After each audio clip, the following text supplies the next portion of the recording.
Hello dear students, स्वागत करता हूं हमारे online digital platform PG foundation classes. Last lecture में हम बात कर की थी हमने डिस्कवरी ऑफ इलेक्ट्रॉन। ठीक है, आज हम जो बात करने वाले हैं वो करेंगे डिस्कवरी ऑफ प्रोटॉन। तो देखिए, हमारी जो आज की हेडिंग है वो है डिस्कवरी ऑफ प्रोटॉन।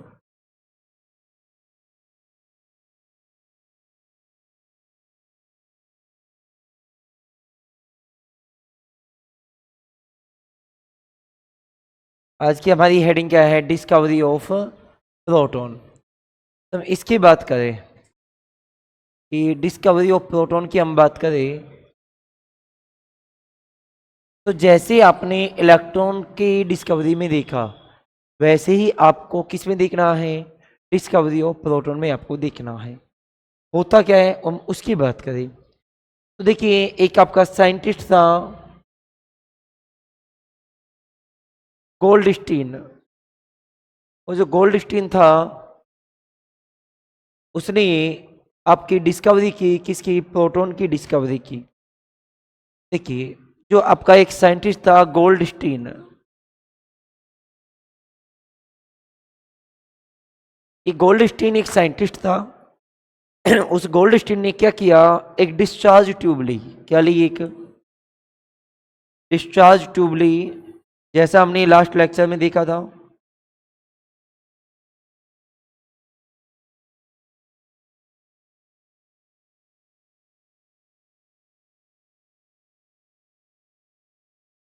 हाँ, एक डिस्चार्ज ट्यूब ली और डिस्चार्ज ट्यूब से क्या कनेक्ट कर दिया उसने? Vacuum pump.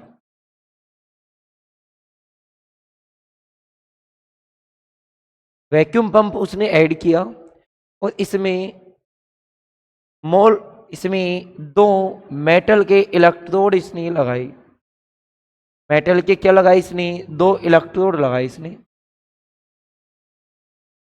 हमने कहा एक इलेक्ट्रोड आपका ये है,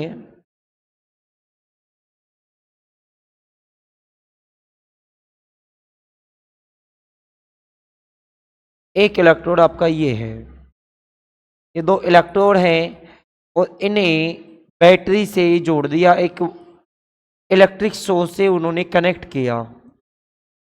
ये हमने एक इलेक्ट्रिक सोर्स लिया। अब देखिए, होता क्या है कि ये आपका एनोड हो गया और ये आपका कैथोड हो गया।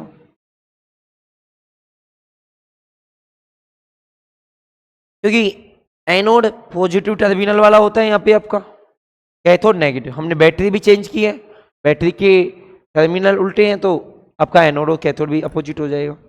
अब देखिए, वैक्यूम पंप क्या करता है कि इनसाइड का जो प्रेशर है उसे डिक्रीज कर देगा, उसे डाउन कर देगा। ठीक है, इसके अंदर गैस ली जाएगी और गैस कौन सी होगी आपकी? एक गैस है, एक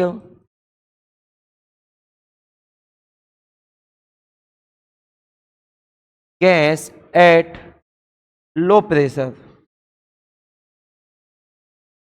कि लो प्रेशर पे आपकी क्या है? इसमें एक गैस प्रेजेंट है। अब हम क्या करेंगे? जब हाई वोल्टेज अप्लाई किया जाएगा, पहले तो इस एपरेटस के बारे में हम बात करें। तो इस एपरेटस की बात देखिए हम।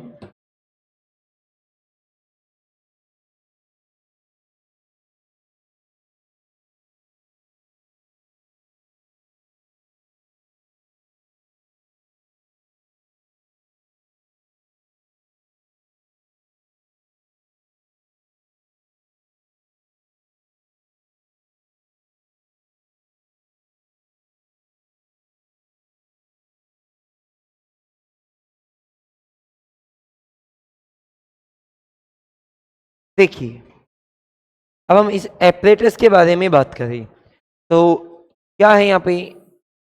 पहले हम लिख लेते हैं गोल्डस्टीन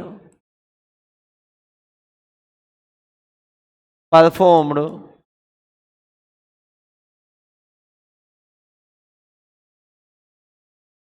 गोल्डस्टीन परफॉर्म्ड ए discharge tube experiment discharge tube experiment, ठीक है ना, कि इसने एक विद्युत विसर्जित नलिका का एक्सपेरिमेंट किया, और ये विद्युत विसर्जित नलिका जो थी, तो मैं लिख देता हूं, he took a long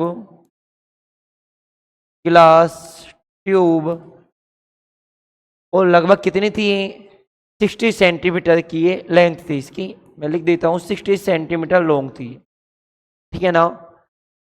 और इसमें दो क्या थे, electrode fitted with two electrode, two electrodes, मतलब होने वाला क्या है कि आपकी ये जो डिस्चार्ज ट्यूब है, इसमें एक इलेक्ट्रोड आपका ये है, एक इलेक्ट्रोड आपका ये है, दो इलेक्ट्रोड हैं आपके। इसके अलावा इनसाइड का जो प्रेशर है, inside pressure decreases by vacuum pump,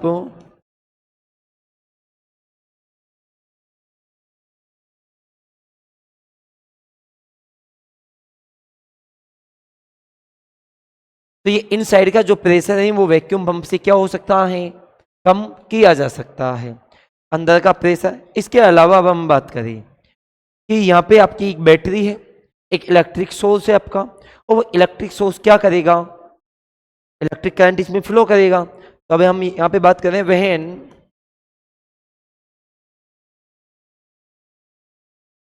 high voltage applied between electrodes. अब ध्यान दीजिए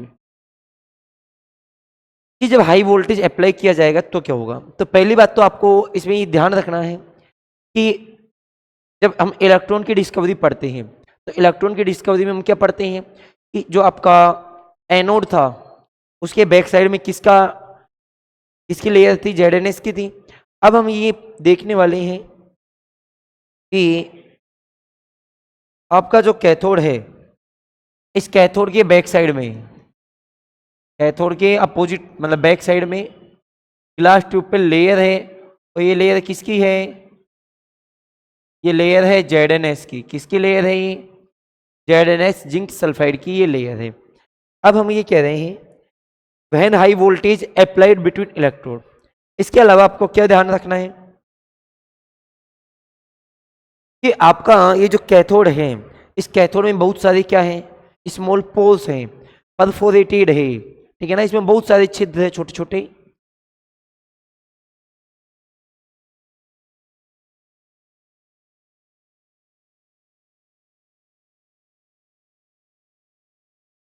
ज्यादा हो गया है।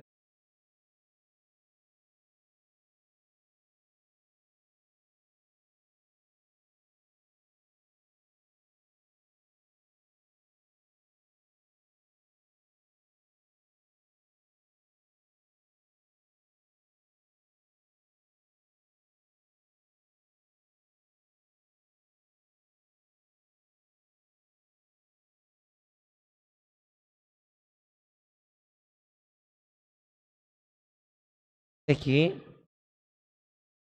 ये आपका इसमें बहुत सारे छोटे छोटे छिद्र हो गए, ठीक है, हाँ ये इसमें बहुत सारे पोर्स हो गए।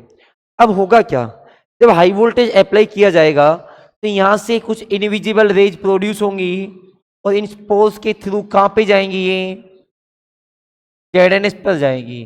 तो इसने क्या देखा, when high voltage applied between electrodes A green, A greenish glow, मैं कहूँ ग्रीनिश ग्लो, हाँ ग्रीनिश ग्लो प्रोड्यूस ऑन जेडएनएस, कि आपका जो जिंक सल्फाइड था उस जिंक सल्फाइड पे एक ग्रीन कलर की ग्लो क्या हो रही थी, प्रोड्यूस हो रही थी, चमक उत्पन्न हो रही थी वहां पे। फिर इसने वहां से क्या निष्कर्ष निकाले, अपन उन कंक्लूजन्स की बात करें तो देखिए इसने कंक्लूजन्स क्या देखे यहाँ पे,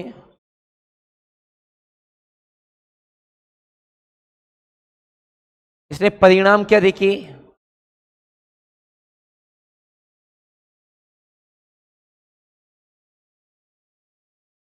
तो इसने ये कहा कि आपके कुछ इनविजिबल रेज हैं, और ये इनविजिबल जो किरण है, अदृश्य जो किरण है, ये कहाँ से प्रोड्यूस हुई है, एनोड से, और किधर की तरफ मूव किया है इन्होंने, कैथोड की तरफ।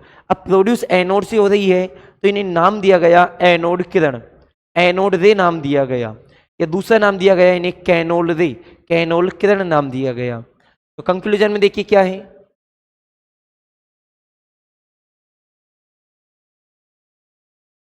Goldstein explain that some invisible rays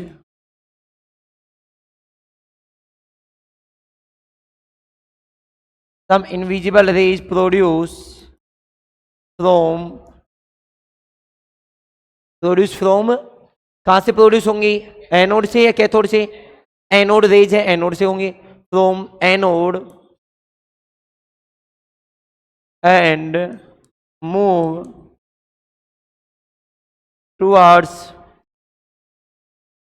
cathode. मतलब एनोड से प्रोड्यूस हो रही है और कैथोड की तरफ क्या कर रही है, मूव। ठीक है ना,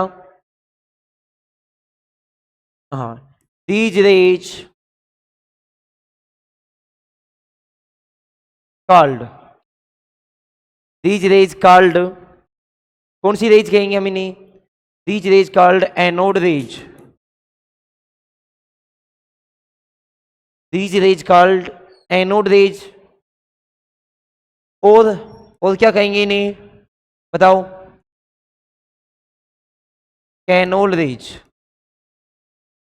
ठीक है ना, कैनाल रेज, मतलब हम इन्हें एनोड रे या कैनोल रे, ये हम इसे नॉमिनेट करेंगे।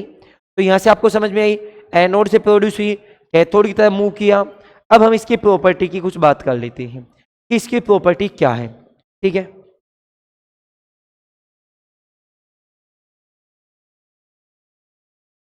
These raise called anode rays और कैनोड रेज, और यदि आप कहना चाहो तो आप इन्हें कह दो पॉजिटिव रेज।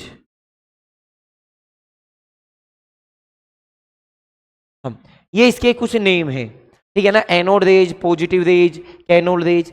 अब हम बात कर रहे हैं यहां से प्रॉपर्टीज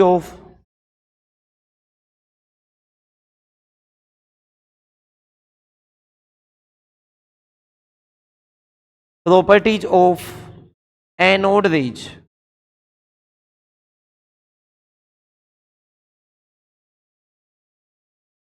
तो देखिए, हम इन प्रॉपर्टी की बात करें तो प्रॉपर्टी में हम क्या देखने वाले हैं कि ये कहाँ से प्रोड्यूस हो रही है, कहाँ पे ये खत्म हो रही है। ठीक है, हम ये देखने वाले हैं। तो देखिए, हम फर्स्ट प्रॉपर्टी की बात कर रहे हैं, कहाँ से प्रोड्यूस होती है, एनोड से प्रोड्यूस होती है, और एनोड से किधर की तरफ मूव करती है, कैथोड की ओर। तो पहला पॉइंट हो गया आपका, these raise, these rays are produced from anode, anode से मूव हुई और किधर की तरफ मोशन किया इन्होंने, कैथोड की तरफ, and move towards cathode side. तो पहली बात हमने ये की। सेकंड बात कि ये रेज होती है, ये किस टाइप से ट्रेवल करती है। ठीक है ना, तो ये ध्यान रखना, absence of electric and magnetic field, ये स्ट्रेट लाइन में ट्रेवल करेंगी। तो देखिए मैं क्या कह रहा हूं, these rays are travel, these rays travel in straight line in absence of electric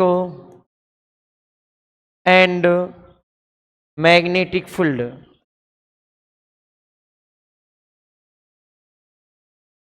हमने क्या कहा कि इलेक्ट्रिक और मैग्नेटिक फील्ड की एब्सेंस में क्या होता है, ये इलेक्ट्रिक और मैग्नेटिक फील्ड में क्या होता है, इलेक्ट्रिक और मैग्नेटिक फील्ड की एब्सेंस में ये एक स्ट्रेट लाइन में ट्रेवल करते हैं, सीधी लाइन में, मतलब सीधी डायरेक्शन में, बिना मुड़े सीधा ये क्या करती है, मोशन करती है। नेक्स्ट हम बात करें तो नेक्स्ट प्रॉपर्टी क्या होगी, इसी के बारे में बात कर लेते हैं। अभी स्ट्रेट लाइन में in the absence of electric and magnetic field यदि प्रेजेंस होगी तो क्या होगी, तो देखिए in presence of electric and magnetic field. अब देखिए क्या होगा, अब इलेक्ट्रिक और मैग्नेटिक फील्ड की अब प्रेजेंस होगी तो होने वाला क्या है, हम उसकी बात करें।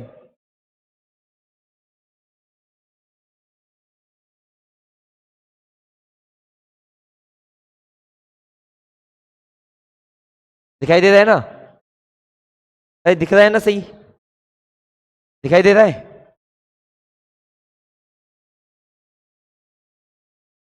हाँ, in presence of electric and magnetic field, तो देखिए जैसे ये आपका नेगेटिव चार्ज है, ये आपका पॉजिटिव चार्ज है, और यदि आप यहां से इन्हें मूव करा रहे हो, यहां से आप क्या करा रहे हो, इन्हें मूव करा रहे हो, तो ये क्या करेंगे, ये नेगेटिव की तरफ क्या होंगी, अट्रैक्ट होंगी।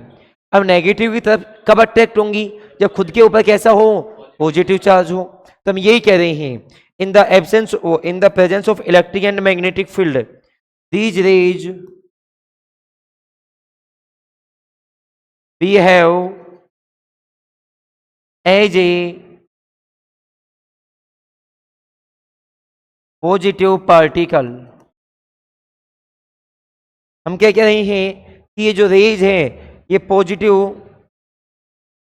की presence of electric and magnetic field, presence of electric and magnetic field ये क्या करेंगी, ये आपके पॉजिटिव पार्टिकल की तरह बिहेव करेंगी।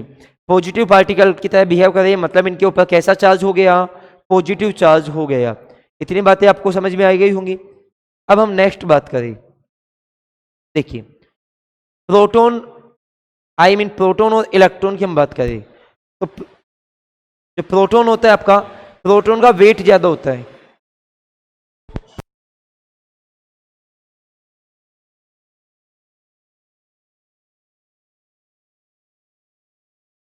मैं क्या कह रहा हूं कि हम प्रोटॉन और इलेक्ट्रॉन की यदि बात करें तो प्रोटॉन का जो वजन होता है, मास होता है, प्रोटॉन हैवी होता है, ठीक है ना, हैवी मतलब उनका मास होता है वो ज्यादा होता है।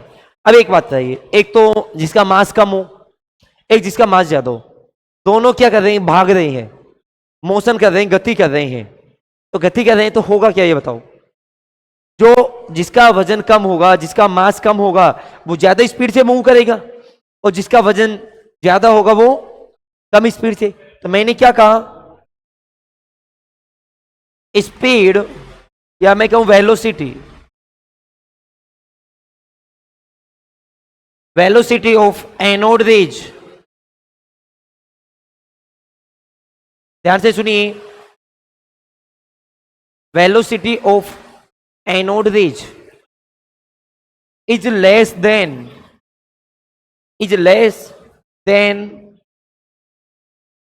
Cathode rays. Cathode rays because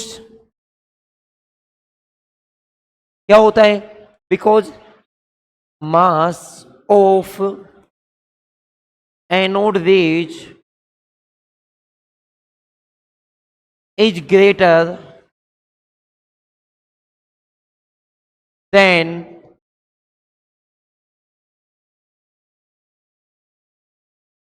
मैंने क्या कहा कि मास कैथोड रेज का क्या होता है, कम होता है। तो कैथोड रेज का मास कम होगा तो वेलोसिटी कैथोड की क्या होगी, ज्यादा। और यदि मैं कहूं एनोड का मास ज्यादा है तो वेलोसिटी क्या होगी, कम होगी।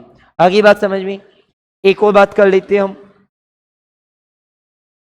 कि ये जो रेज हैं ये किससे ओरिजिन होती है, जो भी मटेरियल सबस्टेंस हमने कहां पे लिया था, यहाँ पे हमने ये गैस ली थी, इस गैस के पार्टिकल से ये क्या होता है, टकराते हैं, तब जाके क्या होते हैं, आपके पॉजिटिव चार्ज होता है वो प्रोड्यूस होता है। तो हम डायरेक्ट क्या कह सकते हैं,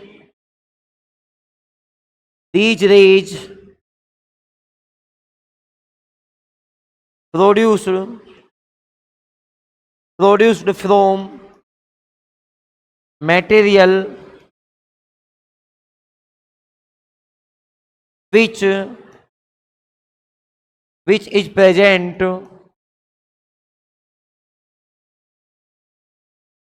inside ट्यूब, कि आपने जो ट्यूब के अंदर जो मटेरियल लिया है उस मटेरियल से ये क्या होते हैं, प्रोड्यूस होते हैं। इसके अलावा हम इसकी बात करें तो इसमें भी पेनिट्रेशन पावर होती है। अब एक बात रही है, एक जिसकी स्पीड ज्यादा हो उसे हम इस दीवार के पार निकालना चाहे वो निकल सकता है। जैसे बंदूक की गोली की बात करें तो बंदूक की गोली होती है वो शटर के पार निकल सकती है, बट यदि मैं पत्थर फेंकूं मोटा तो क्योंकि बंदूक की गोली है छोटी, उसकी वेलोसिटी है ज्यादा, बंदूक की गोली का मास कम है, वेलोसिटी ज्यादा है, तो वो इसकी पेनिट्रेशन पावर भी क्या होगी, ज्यादा होगी। उसकी भेदन क्षमता, इसको भेदने की, इसके आर पार निकलने की जो कैपेसिटी है, पावर है, वो भी क्या होगी, ज्यादा होगी। लेकिन जिसका वेग या जिसकी वेलोसिटी कम है उसकी पेनिट्रेशन पावर भी कम होगी। तो एनोड की जो पेनिट्रेशन पावर होती है वो कैथोड की कंपैरिजन में क्या होगी, कम होगी।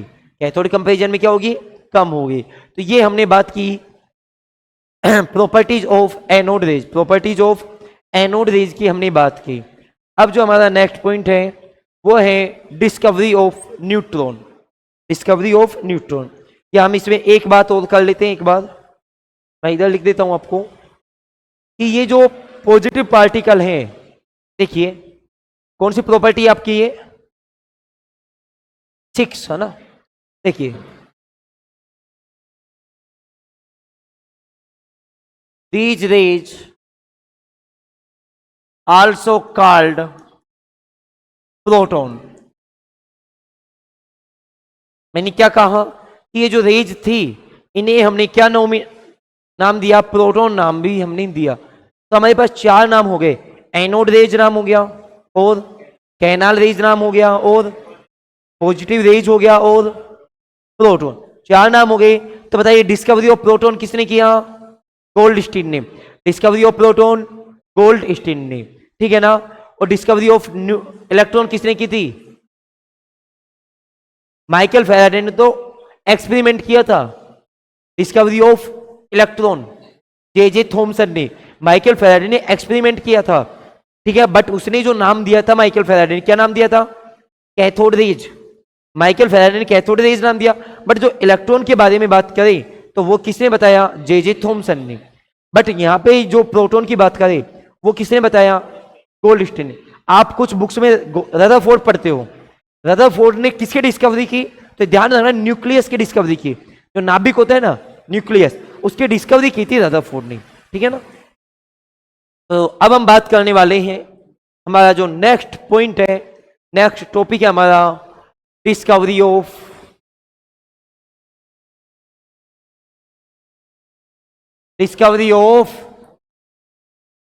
न्यूट्रॉन। किसकी बात है, डिस्कवरी ऑफ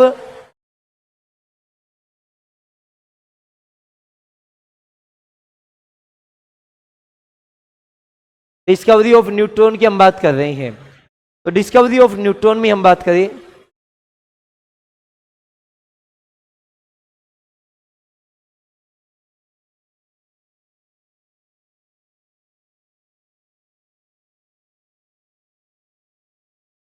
हाँ तो अब देखिए आप,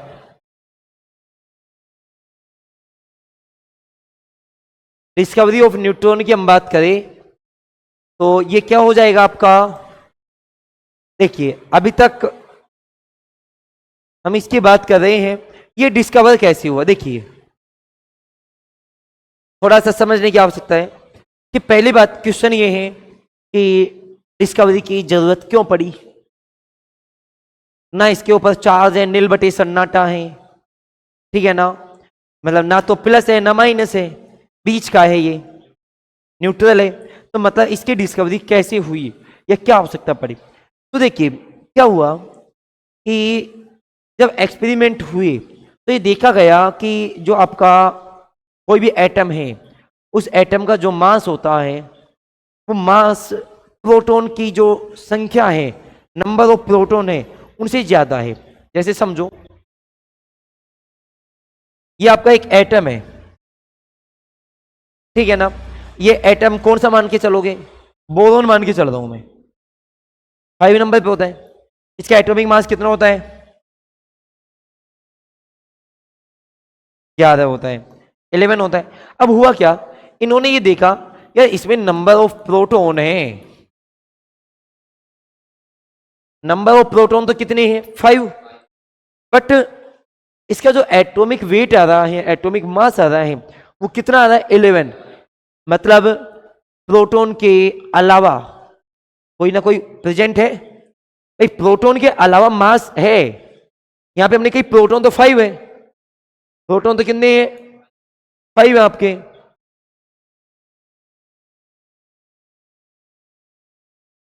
प्रोटॉन तो आपके क्या है 5 है यहाँ पे।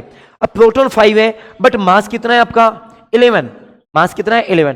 तब इन्होंने ये देखा कि यार एक्चुअल में आपका जो एटम है, उस एटम में न्यूक्लियस है, न्यूक्लियस में प्रोटॉन के अलावा भी कुछ होना चाहिए, प्रोटॉन के अलावा भी कुछ होना चाहिए। अब वो क्या होगा क्या नहीं होगा, हम उसके बारे में बात कर रहे हैं। तो देखिए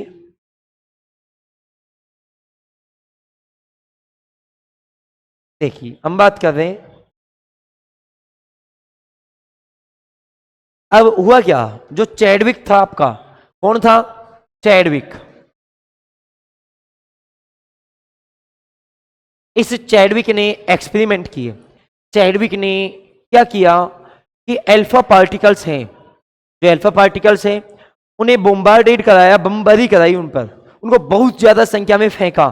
किसके ऊपर, बोरोन बेरिलियम इनके ऊपर उनकी बमबार्डेड कराई, मतलब बमबारी कराई। कैसे देखिए इधर, जैसे हमने कहा कि ये आपके अल्फा पार्टिकल है, क्या है ये आपके अल्फा पार्टिकल, क्या होता है 2He4, और इसके ऊपर ये कैसा होता है पॉजिटिव चार्ज होता है ये, ठीक है। दूसरी बात, इसने इसकी बोम्बार्डेड कराई किस पर कराई बताओ, बोरोन या बेरिलियम। जैसे हम बेरिलियम की बात करें तो बेरिलियम क्या होता है आपका 4B9, यही होता है ना। अब देखिए यहां पे मैं आपसे कहूं बताइए प्रोटॉन कितने हैं, प्रोटॉन कितने हैं यहां पे बताओ, न्यूट्रॉन, ये वाली बात है। यहां पे हम देखें तो यहां पे प्रोटॉन हो गए 4, ठीक है ना, और आपके न्यूट्रॉन कितने हो गए।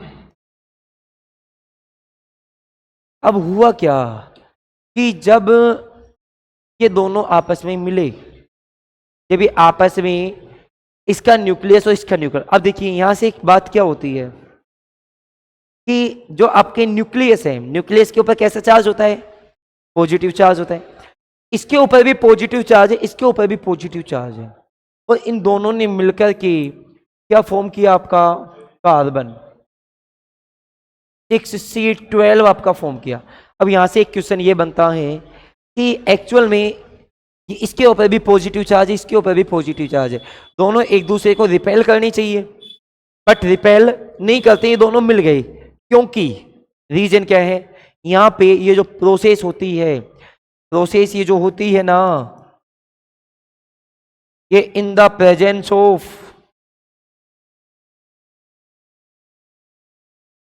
हाई एनर्जी,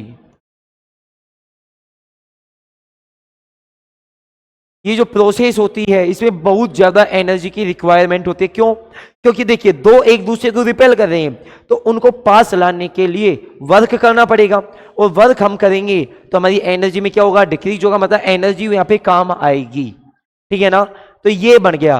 अब देखिए यहां पे प्रोटॉन कितने हो गए आपके 6, न्यूट्रॉन कितने हो गए 6। अब न्यूट्रॉन एक्चुअल में कितने थे टोटल, 5 और 2 7 थे, बट हमें ऑब्टेन कितने हुए 6।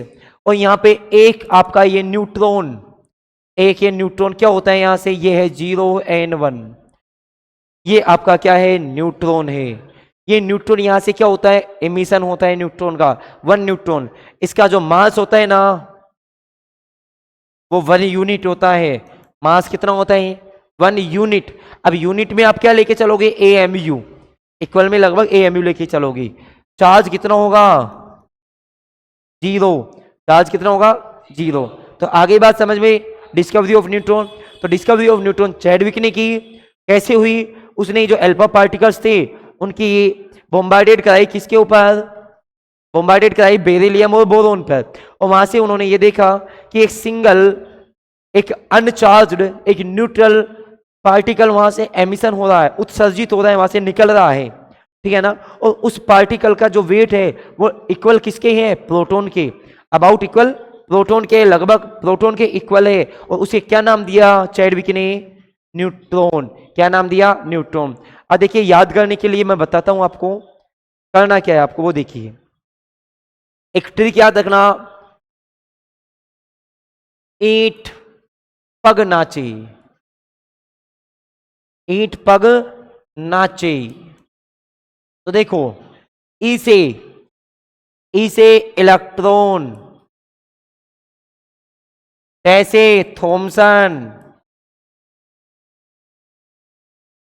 पैसे प्रोटॉन, कैसे गोल्डस्टीन, नैसे न्यूट्रॉन, और जैसे चैडविक, जैसे। अब आ गई ना बात समझ में। तो ठीक है, ईंट पग नाचे, ईंट पग नाचे, electron Thomson, proton Rutherford, neutron Chadwick. ठीक है, थैंक यू एवरीवन।